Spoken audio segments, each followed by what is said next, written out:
Oke.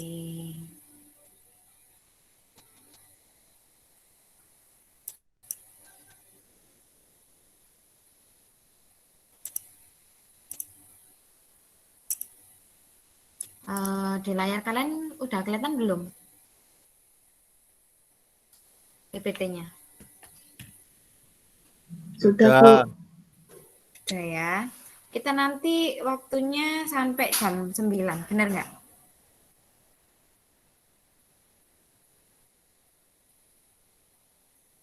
Ya, Bu. Iya. Bentar.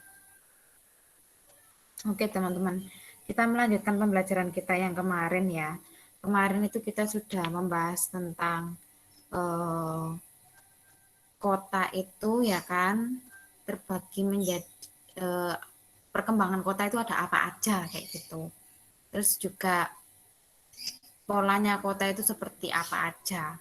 Nah, sekarang kita lanjut ke model struktur ruang kota. Ya kan? Ini model yang pertama ya. Ada 3 model nanti. Ini namanya model konsentris, teman-teman. Nah, ini yang menciptakan ini adalah Burgess ya. Jadi dia meneliti di kota Chicago. Di kota Chicago itu, nah terbagi menjadi kota itu terbagi seperti ini. Jadi ada pusat pertama yang warnanya ungu ini, itu sebagai pusat kegiatannya. Terus daerah belakangnya sebagai zona transisi, teman-teman. Lalu yang warna kuning, ya kan, habis zona transisi itu wilayah berpendapatan rendah. Nah, setelah itu dilanjut yang warna hijau wilayah berpenghasilan menengah. Nah, yang 2 terakhir ini wilayah berpenghasilan tinggi. Yang paling belakang adalah wilayah batas kota. Coba dari sini ya kan, kalau kita ini nanti harus dihafalin ya, mau nggak mau kalian harus menghafalkan nih teman-teman, biasanya keluar itu. Terus biasanya dikasih kayak angka 1, 2, 3, 4, 5 gitu. Nah, terus wilayah nomor 3 ini termasuk wilayah yang ditinggali oleh siapa kayak gitu. Nah, jangan lupa biasanya kalau wilayah masyarakat berpendapatan rendah itu malah lebih dekat sama pusat kegiatan atau pusat kotanya, CBD gitu.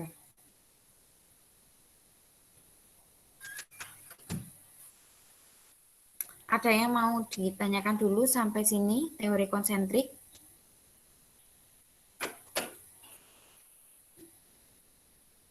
Ada?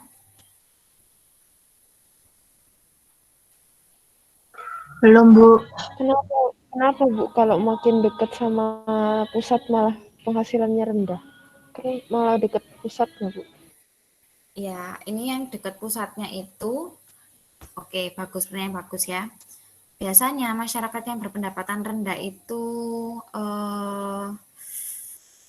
kalau kamu lihat di kota-kota besar, biasanya kan kita juga sering lihat ini ya, apa namanya, rumah-rumah seperti itu ya kan, yang misalnya kayak dibangun di tanahnya pemerintah kayak gitu. Masyarakat yang sebenarnya nggak punya tanah di situ, nggak punya rumah di situ, tapi mereka kayak memaksakan mendirikan bangunan di tanah-tanah milik pemerintah dan lain sebagainya kayak gitu. Biasanya masyarakat berpenghasilan rendah ini kayak mereka ini kayak mengadu nasib gitu loh.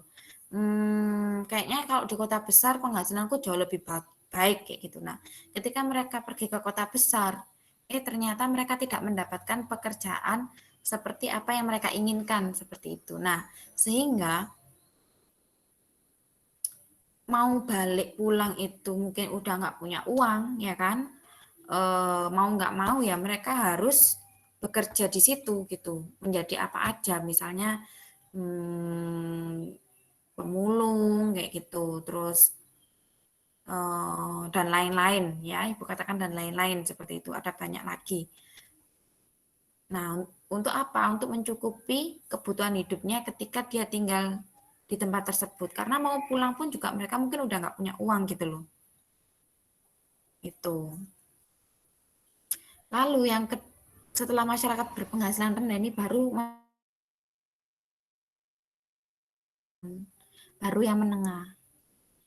Nah, yang masyarakat berpenghasilan tinggi itu malah di belakangnya. Kenapa? Mereka memilih jauh dari pusat kota karena mungkin sarana transportasi mereka ada seperti itu loh. Jadi mereka berpendapat mending agak jauh dari pusat kota supaya mungkin lebih tenang kayak gitu. Contoh Surabaya Barat itu kan salah satu daerah Citralen ini kan juga salah satu daerah elit ya, salah satu kawasan elit ya Ibu bisa katakan. Nah, dia dibangun di daerah pinggiran sebenarnya teman-teman. Wih, jauh Surabaya Barat itu dari daerah pusat kotanya. Bener nggak?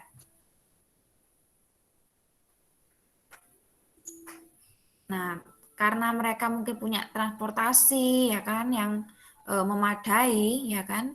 Nah, kalau mereka mau ke pusat kota dan lain-lain, mereka bisa menggunakan misalnya kayak tol kayak gitu supaya lebih cepat. Nah, itu sih teman-teman. Jadi lebih tenang kalau misalnya mereka tinggal di daerah pinggiran itu sebenarnya. Mereka berpikirnya seperti itu. Ada yang mau tanyakan lagi?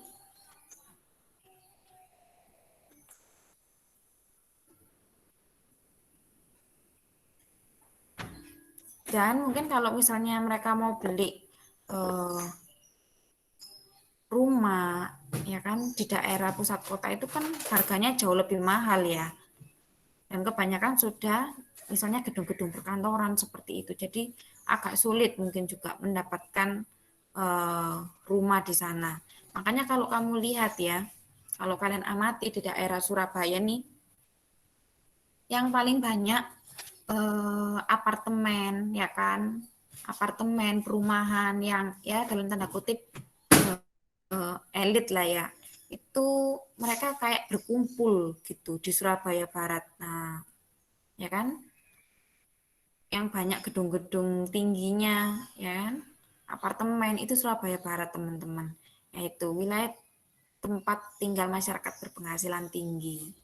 Itu sebagai tempat tinggalnya aja, tapi tempat bekerjanya bisa di pusat kotanya mereka. Oke, selanjutnya kalau nggak ada lagi, ada teori sektoral. Kalau teori sektoral ini menurut Homer Hoyt. Nah, kalau teori ini teman-teman,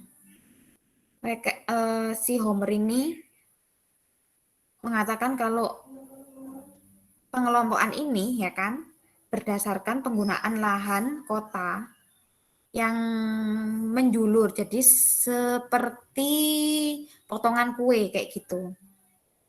Kenapa kok ini bisa terjadi? Dia itu mengatakan ini sesuai dengan kondisi geografis suatu daerah kayak gitu. Kondisi geografisnya suatu daerah. Contohnya, nah ini dipengaruhi oleh bentuk lahan dan perkembangan jalan. Jadi itu tergantung bentuk lahannya seperti apa. Nah, contohnya seperti ini. Kalau wilayah pusat kegiatan ya kan itu berada di tengah-tengah atau daerah CBD ya kan. Pusat itu ada di tengah. Nah, yang warna merah ini. Lalu yang warna biru adalah perumahan kaum buruh. Nah, ini warna biru, itu perumahan kaum buruh. Lalu yang kuning adalah pusat dari perdagangan, baik perdagangan besar maupun perdagangan kecil. Lalu pusat industri itu ada di warna kuning, teman-teman. Terus yang warna kuning ini adalah perumahan kaum elit. Nah, kalau misalnya yang warna ungu, perumahan menengah. Ya, jangan lupa ya, perumahan kaum elit ini diapit oleh perumahan menengah gitu. Kaum buruh malah lebih luas ya. Dia malah juga ini, coba dilihat sama kan, hampir sama kan. Dia mendekati pusat kota juga malahan gitu. Ada yang mau ditanyakan sampai sini?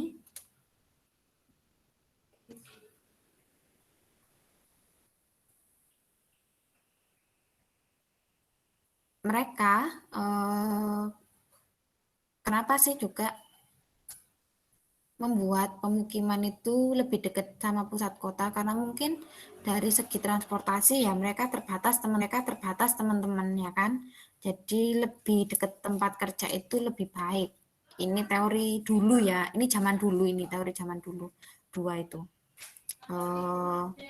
Mereka akan bekerja mendekati pusat tempat kerjanya itu sendiri, teman-teman, kayak gitu. Tapi kalau mereka sudah punya transportasi dan lain-lain, mereka akan cenderung agak lebih jauh dari pusat kota itu tadi. Dari sini, dari model struktur sektoral, ada yang mau tanyakan? Enggak. Belum. Belum ya. Mau nggak mau ini juga nanti akan menghafalkan teman-teman ya. Kalau ini. Karena biasanya nanti akan ditandai nomor 1 misalnya yang warna biru muda ini. Nomor 2 warna kuning misal seperti itu. Nah nanti yang ditanya biasanya nomor sekian itu termasuk yang tempat apa kayak gitu. Nah. Lalu yang ketiga ada teori inti berganda, teman-teman. Nah, ini menurut Haris dan Ullman. Kalau ini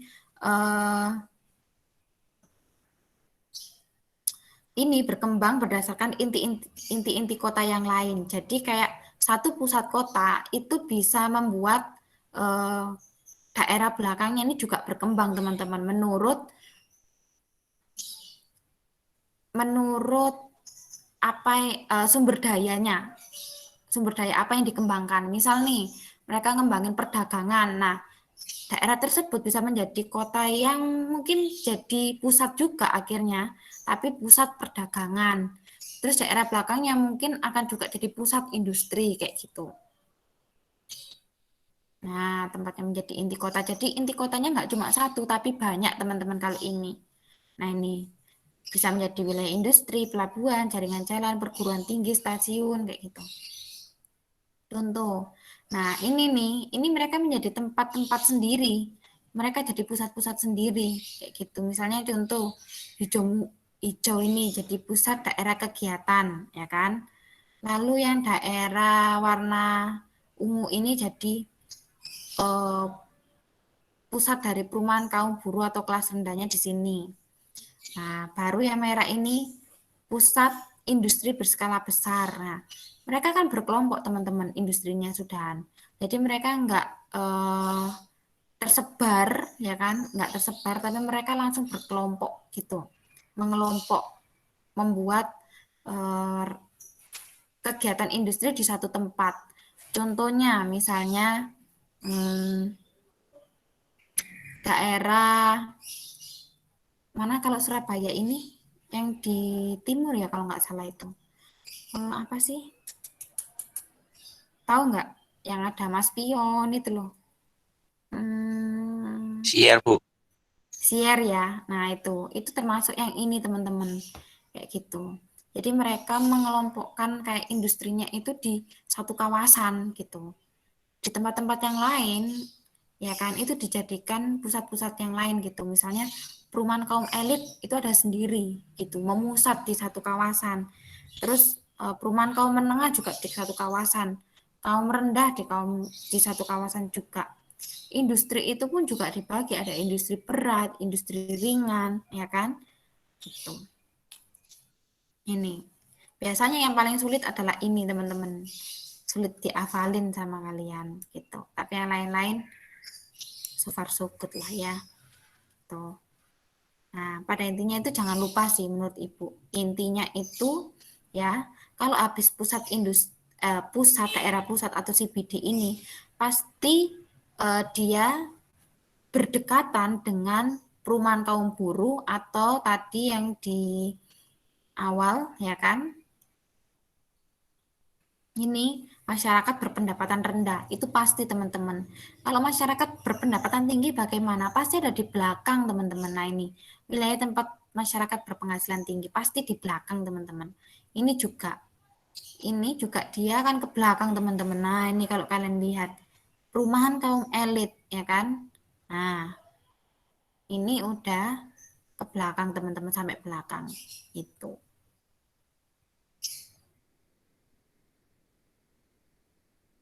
Ini juga perumahan kaum elit, ya kan? Nah, perumahan kaum elit ini juga lebih ke belakang gitu. Jadi dia nggak di depan. Dia lebih dekat sama misalnya kayak industri ringan, zona bisnis di luar pusat daerah kegiatan. Loh, udah di luar ini sebenarnya teman-teman. Pusatnya di mana? Ya, yang di sini tadi teman-teman. Nah, ini yang di depan ini pusatnya. Daerah pusat kegiatannya di sini. Terus ditunjang daerah belakangnya itu pasti industri berskala besar. Itu. Nah, baru nanti perumahan kayak gitu semakin ke belakang, semakin elit. Gitu.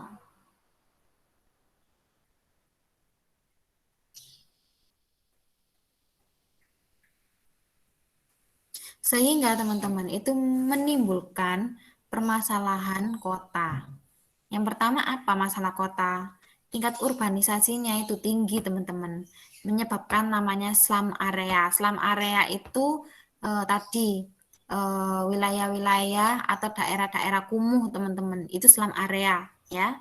Yang Ibu katakan tadi ada di daerah pusat kota ya kan slum area. Nah, slum area ini nggak cuma ada di Jakarta, Surabaya itu juga ada teman-teman ya kan. Kalau sampai sekarang ini masih ada nggak sih yang di sebelahnya rel-rel kereta api itu? Ibu tuh pernah lihat sih waktu ibu naik kereta api itu kayak di sebelah-sebelahnya ini eh, rumah-rumah rumah-rumah kayak dari apa ya, rumah-rumahnya itu nggak dari tembok gini sih teman-teman, itu deket banget sama rel kereta api gitu loh.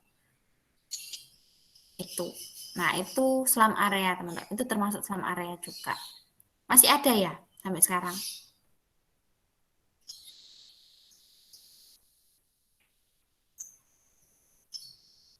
Ada nggak ya? Atau kalian nggak tahu ya? Slum area di Surabaya ini di mana?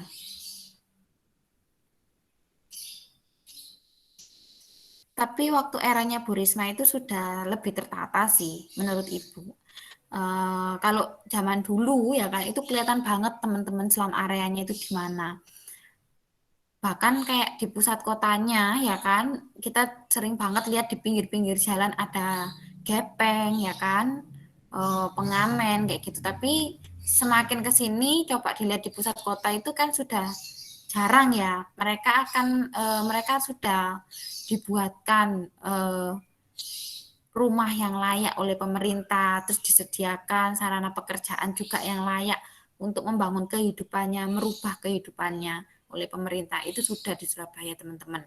Sebagian besar sudah kayak gitu. Ya, mungkin yang pernah Ibu lihat itu ya yang di ini apa namanya? Rel kereta api. Jadi sebelahnya rel kereta api itu kumuh banget, teman-teman. Gitu. Jadi kalau misalnya kalian naik kereta api, mungkin kalian bisa ngambil tuh jemurannya mereka yang deket banget sama rel. Itu deket-deket banget. Nah, itu slum area, teman-teman. Terus tercemarnya air tanah, udara, dan suara. Nah, ini permasalahan di kota, teman-teman. Ada pencemaran tanah, ada pencemaran udara, ada pencemaran suara. Karena apa? Pencemaran air misalnya, ya kan? Hmm, Surabaya Barat. Kalau kita ngomongin Surabaya Barat ya, kalian ini kan udah pakai ini ya PDAM ya, ya kan? Ada yang rumahnya Ya, nggak pakai PDAM, sumur bor misalnya, ada nggak? Ada nggak? Mungkin bisa cerita sedikit. Gimana rasa airnya? Ada? kotor. Kotor? Ya,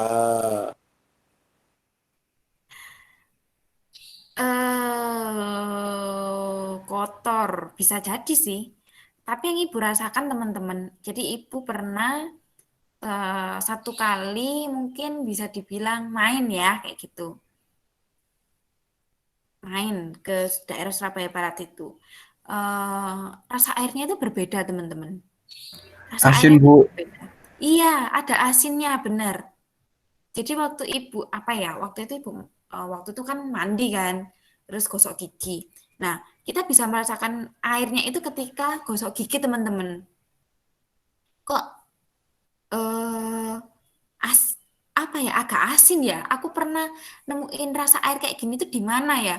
Ibu coba inget-inget, inget-inget terus ternyata ibu pernah merasakan air seperti itu di dekat pantai. Eh, waktu itu ibu pernah ke Malang Selatan ya kan, terus kita camping lah di situ ya kan. Waktu camping kan kita juga akan mandi kan, disediakan kamar mandi di situ. Nah, rasa airnya itu hampir sama teman-teman. Nah, itu menandakan apa teman-teman? Menandakan bahwa air laut itu sebenarnya udah masuk teman-teman ke tempat kita. Jadi jangan heran kalau nantinya air tanah kita itu ya kan yang udah habis ini itu akan digantikan sama air laut di kota Surabaya Barat. Kenapa bisa seperti itu? Ya karena kita mungkin banyak gedung-gedung tinggi teman-teman.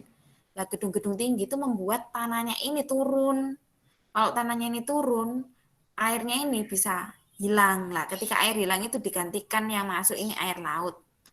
Nah, nanti yang akan kita gunakan itu sebenarnya air laut itu tadi, air laut yang masuk. Kayak di Jakarta itu nanti ceritanya. Kayak gitu teman-teman. Itu sudah terjadi sebenarnya teman-teman. Itu bisa dirasakan. Jadi kalau kalian nih pergi ke rumahnya teman atau ke rumahnya saudara yang mereka nggak menggunakan PDAM, kalian bisa rasakan berbeda banget teman-teman airnya. Itu satu. Kedua, pencemaran air tanahnya ini kita bisa lihat ketika kalau kamu nyalain keran, ya, kalian coba tunggu semalam aja. Jadi airnya itu jangan digunain semalam. Udah dibiarin. Kayak gitu. Nah, besok paginya coba dilihat. Di atasnya ini gimana? Di atasnya bagaimana? Kalau di daerah itu tadi yang Ibu ceritain di Surabaya tadi, Surabaya Barat khususnya ya kan. Em, di atasnya ini kayak kotor gitu loh teman-teman. Apa ya? Kayak muncul putih-putih, tahu nggak sih? Itu ngambang di atas.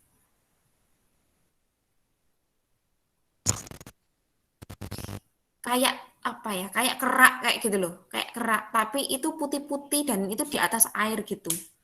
Nah itu teman-teman, itu di daerah kota, permasalahan kota. Beda lagi ketika kalian mungkin akan berada di daerah kawasan industri teman-teman. Kalau di kawasan industri dan kalian pakai sumber airnya tadi, air sumur terutama ya kan, biasanya warnanya itu akan cenderung Butek ya, Bu ya. Iya, butek-buteknya itu warnanya kuning gitu loh teman-teman. Kalau misalnya baru dibuka dari keran sih nggak kelihatan ya. Itu harus kayak semalam gitu loh. Nah, kalau udah semalam itu akan jadi kayak kerak di samping-samping kamar mandinya ini. Nah, itu menandakan bahwa air tanah di tempat kalian tinggal itu sudah jelek, teman-teman. Nah, itu khususnya di Sidoarjo. Nah, Sidoarjo di tempat Ibu tinggal, ya kan, itu kan juga sudah dalam tanda kutip sudah banyak industri teman-teman. Meskipun nggak sebanyak misalnya di Mer ya kan yang berjejer-jejer. Nah, apalagi di Mer, Ibu juga kayaknya mungkin akan tanda tanya nih di Sidoarjo yang tempat tinggal Ibu yang termasuk dia kawasan industri tapi agak jauh-jauhan industrinya, itu aja udah tercemar airnya. Apalagi daerah Mer, ya kan? Itu kalau nggak pakai PDAM, udah ada Ibu jamin beneran. Airnya jelek banget.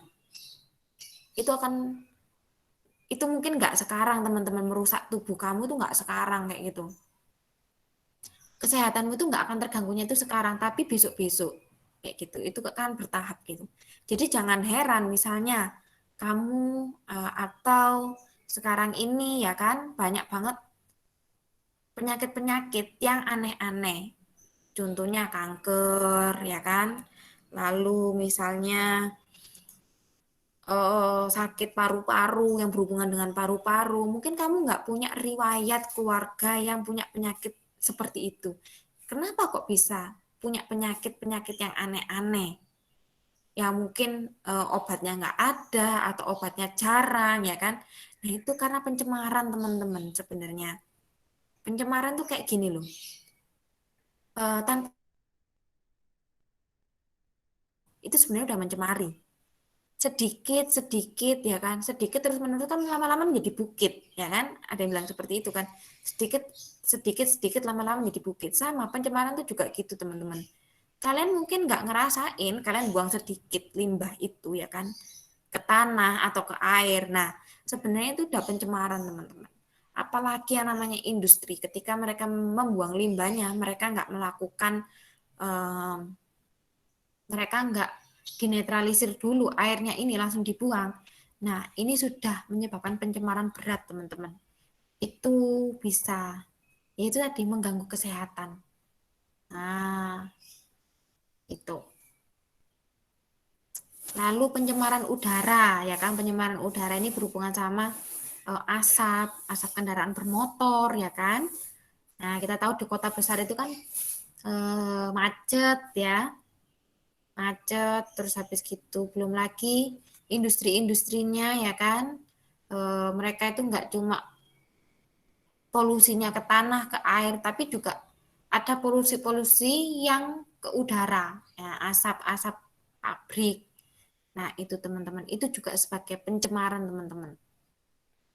Makanya kenapa ketika awal dulu diterapkannya PSBB ya kan, awal ya, di awal banyak orang yang oke bekerja dari rumah kayak gitu, sehingga banyak pabrik-pabrik juga yang akhirnya kayak berhenti sesaat gitu teman-teman. Itu di awal ya, kalau sekarang ibu lihat enggak, mereka berjalan normal sih, di tempat ibu ini juga normal, udah normal kayak gitu, meskipun kata-katanya PSBB tapi pabrik-pabrik itu masih tetap buka. Berbeda sama PSBB yang awal dulu teman-teman, berbeda banget. Jadi kayak seminggu mereka nggak kerja kayak gitu. Pabrik-pabrik itu nggak kerja, libur. Habis itu masuk 2 hari libur lagi kayak gitu. Nah, kalau kalian lihat PSBB yang pertama itu teman-teman, terus kalian lihat berita, itu ada berita bagusnya, ada berita buruknya ya kan. Berita buruknya dalam bidang ekonomi kita pastinya. Ekonomi dunia juga teman-teman, ya kan, yang menurun, banyak utang dan lain sebagainya. Tapi berita baiknya adalah bumi kita ini lebih baik gitu teman-teman. Jadi pencemaran udaranya itu agak mulai menghilang lah ya. Bumi mulai sehat kayak gitu. Jadi kalau dipantau dari satelit, bumi ini kondisinya lebih baik kayak gitu. Kelihatan lebih biru, lebih cantik lah daripada sebelum-sebelumnya itu. Pencemarannya sedikit berkurang daripada ketika kita uh, hidup normal seperti itu. Oke, itu pencemaran udara ya. Lalu yang ketiga ada pencemaran suara. Nah, ini nih. Biasanya anak muda-muda itu juga suka kan kalau sepeda motornya ini dimodif, ya enggak? Suaranya bisa jadi lebih menggelegar, wah, lebih keren gitu ya kan. Terus mungkin yang punya mobil juga kebanyakan diganti ya kan. Nah, itu yang mobil-mobil modifan, motor-motornya modifan, tapi juga masih banyak mobil motor yang nggak cuma mereka juga membuat polusi suara sebenarnya, ya kan? Mereka juga membuat polusi suara, meskipun itu nggak sebesar kayak yang modifan yang kalian pengen lebih menggelegar lagi gitu. Tapi itu juga mereka juga eh, membuat polusi suara. Makanya kalau misalnya kita lihat mobil-mobil semakin ke sini, mereka jauh membuat mobil-mobil yang gimana kedap suara, suaranya nggak bisa masuk. Ketika di luar juga nggak kedengeran suaranya kayak gitu, nggak kedengeran suara mesinnya itu teman-teman. Terus di pabrik-pabrik ya kan, pabrik itu juga ada mesin-mesin ya kan. Nah, mesin-mesin itu nggak diem teman-teman, pasti ada suaranya teman-teman. Nah, itu juga menyebabkan polusi suara. Jadi nggak heran kalau misalnya di industri besar, itu salah satu misalnya kayak apa namanya, kalau misalnya kalian bekerja jadi teknisinya atau apanya ya kan, yang kalian berhubungan erat sama si mesin-mesin tadi, itu biasanya yang akan terganggu terlebih dahulu adalah pendengaran kalian kayak gitu. Itu menyerang tapi nggak langsung gitu loh teman-teman. Itu berapa tahun kemudian itu akan terjadi gitu loh. Jadi efeknya itu nggak sekarang kamu kerja, sekarang kamu kena. Enggak teman-teman, itu berapa tahun kemudian gitu. Nah, efeknya lagi ketika kamu ada di kota ya kan terkait dengan suara, penyemaran suara tadi. Contoh yang paling simpel deh. Kita lebih sering mendengarkan musik kan? Nah, itu yang terjadi di kita. Untuk kita nih, ya kan? Mendengarkan musik. Nah, kalau mendengarkan musik dari ini speaker, kalian tuh nggak mau yang kecil, ya kan? Lebih besar, lebih bagus, Bu. Lebih ngebas, lebih oke, kayak gitu. Ya, lebih mantap. Terus, apalagi misalnya kalian membeli headset. Nah, pasti akan cari yang bisa ngebas. Suaranya yang enak pokoknya. Harganya mahal nggak apa-apa, tapi keras banget suaranya. Oke lah untuk bassnya kayak gitu. Meskipun harganya mahal pun dibeli. Nah, itu sebenarnya termasuk polusi suara, teman-teman.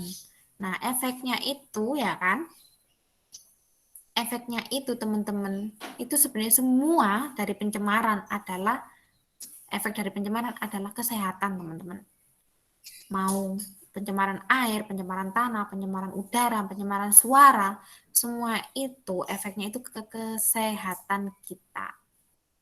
Makanya kenapa kalau banyak orang setelah bekerja di kota mereka memilih untuk tinggal di desa, selain misalnya kayak kalau di desa itu ngambil apa-apa itu gampang, pengen cabai itu nggak usah beli, tinggal metik kayak gitu. Selain itu teman-teman, jarang polusi suara, itu nggak bising.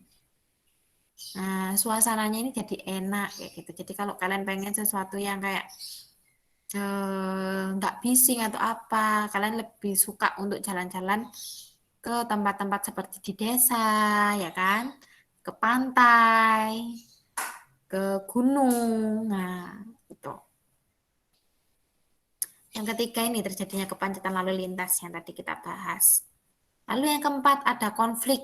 Nah, kalau di kota itu cenderung konflik sosial itu terjadi, teman-teman. Gitu. Karena itu tadi berbeda pendapat dan lain sebagainya. Terus juga kultur di kota itu lebih banyak. Budaya di kota itu jauh lebih banyak, lebih multikultural daripada di desa. Kalau di desa mungkin mereka menganut misalnya satu budaya tertentu kayak gitu, ya kan? Nah, tapi kalau di kota mereka cenderung banyak budaya, mungkin dari desa A, desa B, desa C, atau mungkin dari masyarakat yang punya budaya A, B, C, D, itu juga kumpul di satu tempat yang sama, di misalnya kota Surabaya. Jadi nggak heran kalau kamu pergi ke kota Surabaya, kamu nemuin orang Jawa, orang mungkin Manado, orang orang Jakarta, orang Papua, orang Kalimantan, itu nggak jarang teman-teman. Ya karena tadi di kota itu cenderung multikultural. Nah, sehingga konflik sosialnya jauh lebih banyak. Gitu. Dari sini ada yang bertanyakan dulu.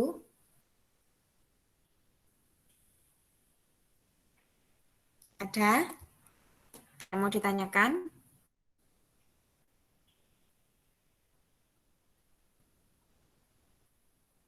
Belum. Oke, kalau belum kita masuk dalam interaksi desa kota. Kalau kemarin kita udah ngomongin tentang desanya sendiri, ya kan? Terus tadi kotanya sendiri itu seperti apa? Sekarang interaksinya dari kedua itu tadi. Interaksi dari desa dan kota itu apa sih, teman-teman? Ternyata desa dan kota ini nggak bisa dipisahkan. Nggak bisa kota hidup sendiri, desa hidup sendiri, nggak bisa. Desa dan kota itu adalah satu kesatuan yang nggak bisa dipisahin. Sama dengan manusia.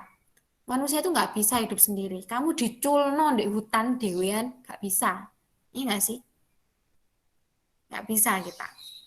Atau di satu tempat, wis, pulau terpencil, kamu sendirian. Bisa hidup nggak? Nggak bisa. Kita butuh orang lain. Kita butuh eh, tertentu, kita butuh mungkin makanan tertentu, ya kan? Nah, akhirnya kita membutuhkan orang lain, sama dengan kota dan desa. Kota nggak bisa berkembang kalau nggak ada desa, ya. Desa nggak mungkin maju kalau nggak ada kota, gitu. Contoh, kota ini kan biasanya lebih banyak orang menjual barangnya di kota, ya kan? Nah, barangnya dari mana? Ya dari desa tadi, teman-teman. Dari desa dikirim ke kota untuk dijual, ya kan? Kota itu yang menjualkan barang-barangnya. Bahkan ada mungkin barang-barang elektronik, barang-barang tertentu yang dihasilkan di kota. Nah, orang desa ini juga mungkin akan kepengen membeli barang-barang seperti itu kan, dengan perkembangan zaman. Nah, mereka beli dari mana?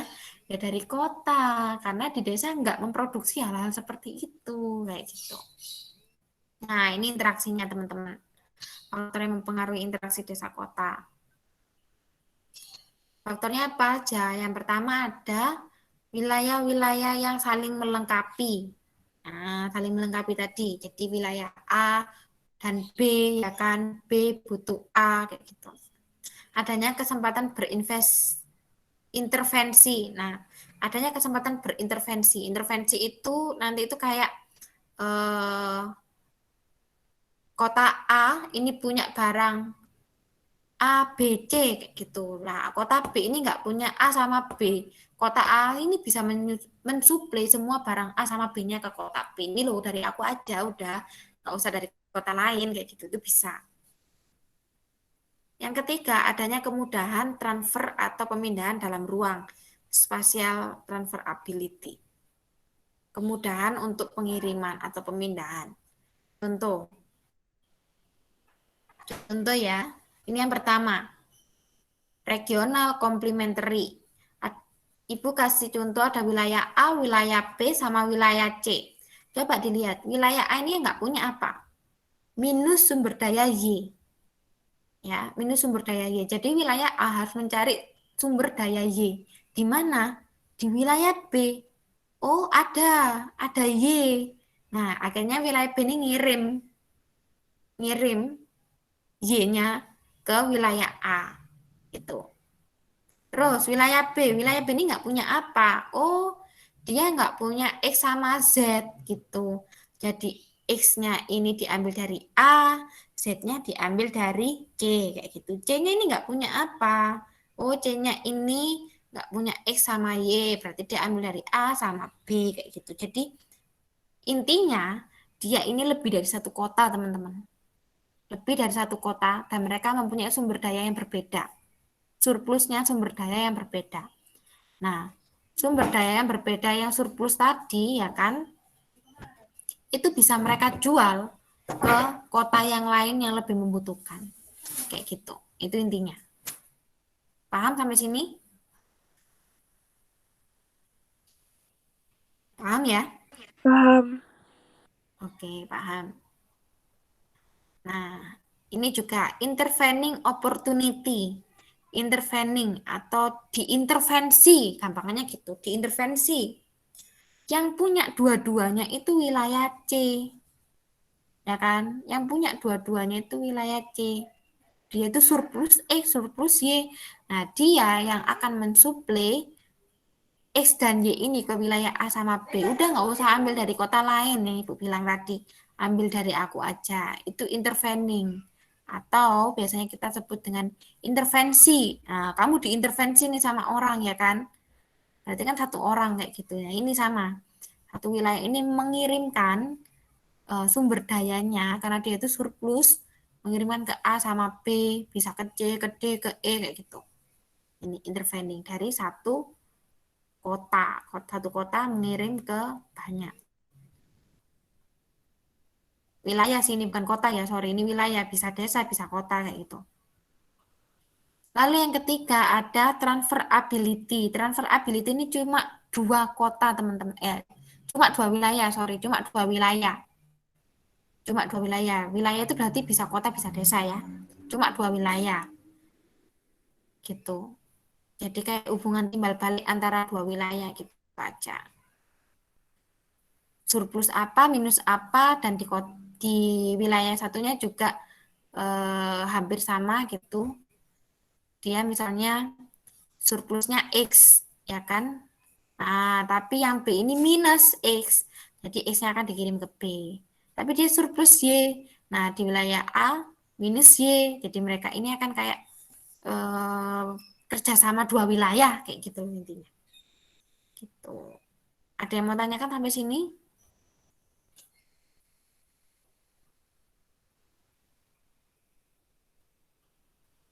Belum. Oke, belum ya. Dampaknya apa sih teman-teman? Dampaknya apa? Dampaknya dari ketiga tadi adalah di aspek ekonomi, aspek sosial, sama aspek budaya. Kayak gitu. Aspek ekonomi apa aja? Nah, ini Bunda catat, kalian juga bisa screenshot ya. Adanya daerah surplus dan minus yang menimbulkan aliran barang komoditas. Jadi ada kerjasama dalam bidang ekonomi, ya kan? Jadi mereka ini saling jual, arus jual beli ini terjadi, kayak gitu. Lalu yang kedua, perpindahan penduduk untuk memperbaiki ekonominya. Nah, jadi orang desa itu bisa pindah ke kota. Lalu yang ketiga, nah ini peningkatan kualitas teknologi tepat guna, ya.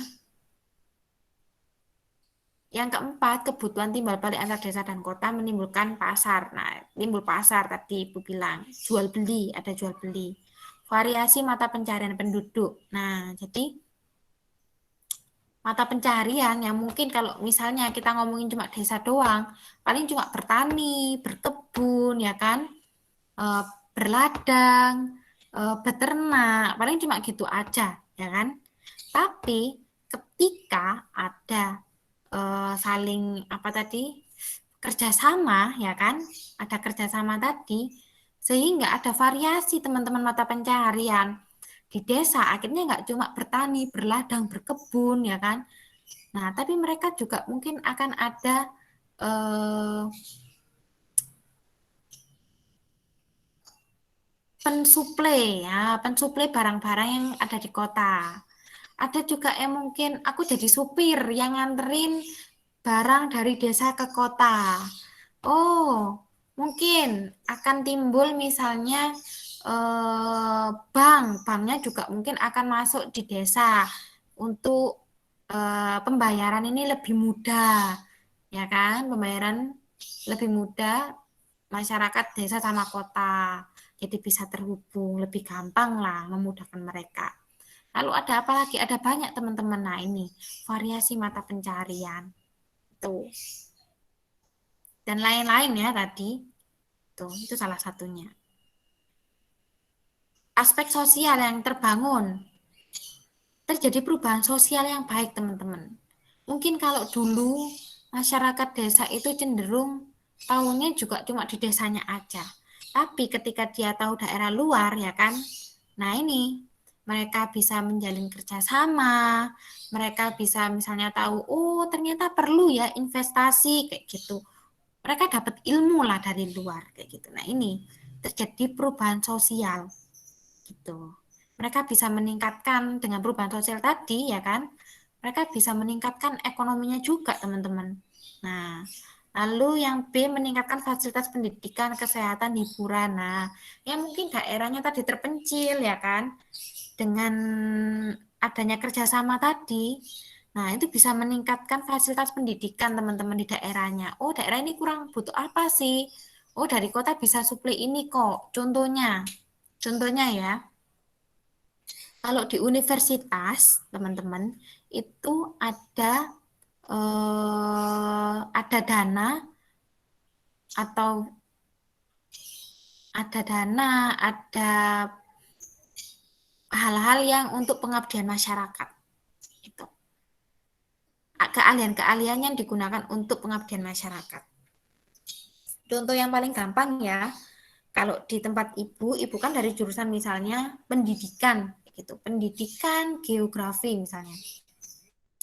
Kalau kampus pendidikan biasanya kita akan menyelenggarakan misalnya kayak PPL, kayak gitu PPL. Ini aja. Kalau kalian punya kakak yang sudah kuliah itu pasti ada KKN ya. Ya KKN, ada KKN. KKN itu kuliah kerja nyata kayak gitu. KKN, kuliah kerja nyata. Nah, KKN ini teman-teman itu diprioritaskan untuk membantu daerah-daerah yang masih membutuhkan. Jadi beberapa mahasiswa dari beberapa jurusan itu ditempatkan di salah satu desa kayak gitu. Kamu membuat apa nih untuk desa ini yang bisa membangun misalnya segi ekonominya, segi pendidikannya, atau nanti merubah kesehatannya, atau memberi fasilitas hiburan. Intinya adalah memajukan daerah tersebut kayak gitu. Memajukan daerah tersebut.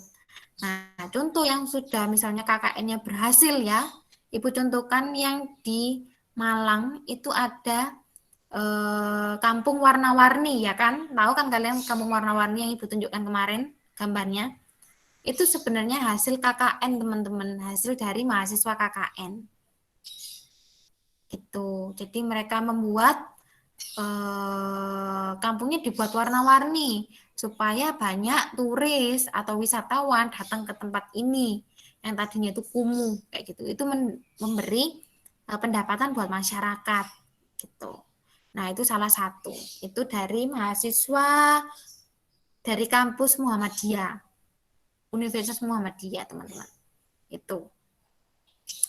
Lalu ada juga yang mereka ini membuat biogas. Nah, jadi ada satu desa nih punya banyak sapi. Nah, akhirnya masyarakat ini diajari untuk membuat biogas. Nah, itu juga ada, teman-teman.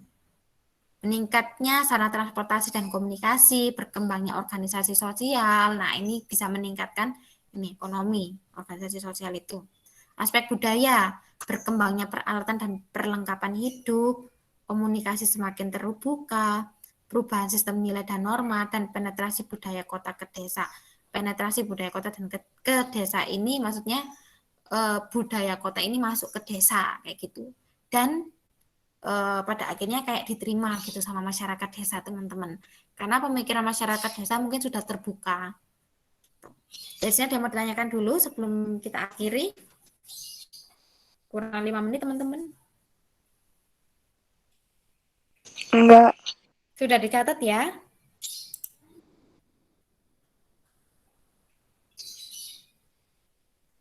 Oke, kalau nggak ada teman-teman, kita nanti akhiri sampai sini ya. Untuk videonya nanti Ibu upload di YouTube, jadi kalian bisa cek di situ juga. Terus jangan lupa belajar ya teman-teman. Gitu. Minggu depan materi kita agak sedikit lebih sulit. Kita ada tiga rumus dan kita akan menghitung teman-teman. Nah, hitungan itu biasanya keluar ketika kalian ujian juga. Lebih sering keluar gitu ya. Oke, terima kasih untuk waktunya hari ini. Oke, thank you ya, Bu. Iya, Makasih, Bu. sama-sama. Iya. Makasih, Bu. Iya, sama-sama. Makasih Bu. Iya. Dadah Ibu. Dadah, Cevon.